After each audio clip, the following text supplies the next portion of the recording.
News starts now. Good evening, I'm Angela Morian. And I'm Amber Worthy. Thanks for joining us for News 12 Now at 11. We have new details about the identity of a man who was killed in a plane crash in College Dale. This tight-knit community has been devastated by the sudden loss. It's always sad when you have something like this happen. It's tough. It happened last night at the College Dale Municipal Airport. 62-year-old Robert Galise was killed in the crash. His friend Dan says that he was flying his plane for the first time since they worked to restore it. Dan says the plane went down at the front of the runway. Dan says he is saddened by the loss of his friend, who he's known for 3 to 4 years. The FAA and the NTSB have not released the cause of that crash. The Bradley County Sheriff's Office is searching for a suspected auto thief. They say their deputies are currently looking for a black male on Old Free Will Road who was seen inside a stolen vehicle. They say another man who was inside that stolen vehicle was located and arrested. They are urging citizens to call 911 if they see anything suspicious.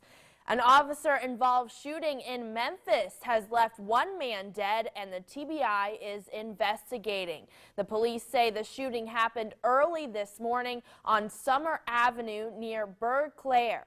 Officials were trying to capture a man they say was wanted for 2 other shootings that occurred earlier in the day. According to police, the suspect and the officer were involved in some type of confrontation. That's when they say the suspect fell and then reached for his waist, later threatening the officer, so the officer fired shots. TBI identified the man as Terrence Carlton. And a large neo-Nazi rally ended with 10 counter-protesters being arrested today in Newnan, Georgia. This comes a day after Hitler's birthday, and citizens and police braced for a possibility of violence. The entire park where the rally was taking place was completely barricaded with fences. Police also protected the local businesses, storefronts as well. President Trump is basically he's a Band-Aid on an issue that needs open surgery. I mean, he really needs to step it up a couple notches, because he is doing the job, but he's not doing it fast enough. And we've got some real problems here. And I think the Conservative Party in America has acknowledged that we've got some real problems in this country. There are over 400 officers on hand for the rally today, with about 100 people at this rally, with counter-protesters present as well.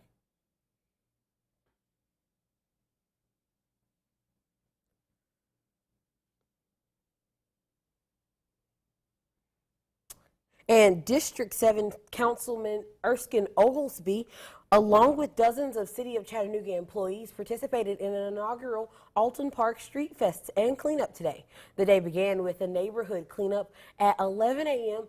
along Fagan Street between East 38th Street and Workman Road. Chattanooga Police Cadets joined members of the community for the cleanup. Councilman Oglesby hopes that the event, quote, empowers his District 7 constituents and the surrounding communities to take part in their revitalization of this neighborhood.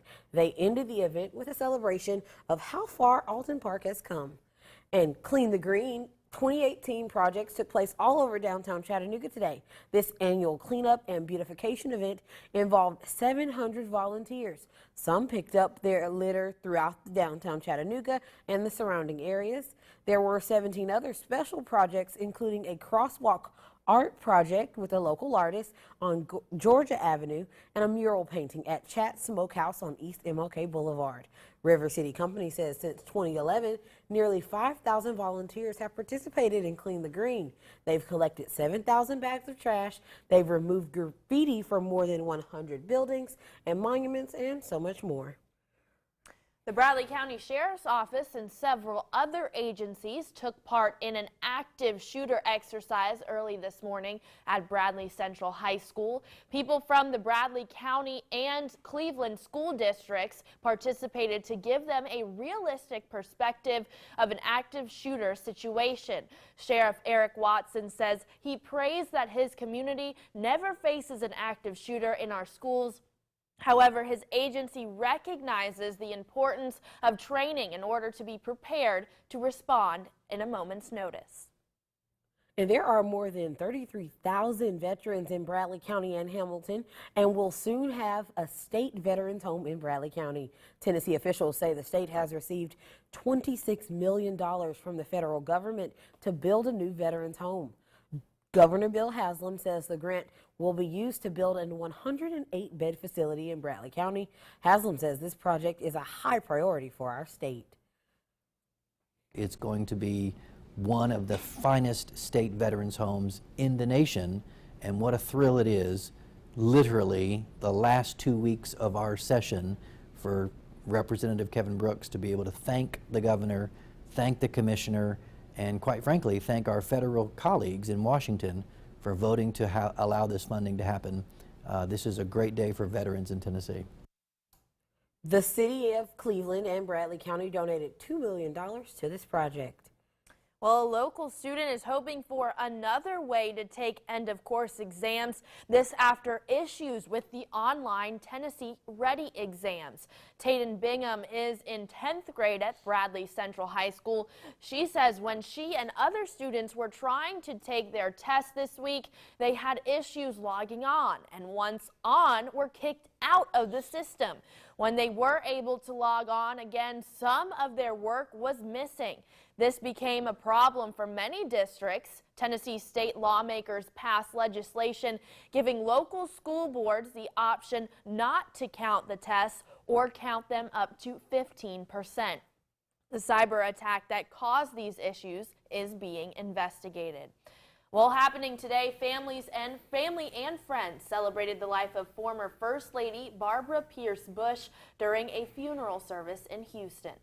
There were tears, but they were outnumbered by moments of laughter. Weisha Zhang has more from Houston.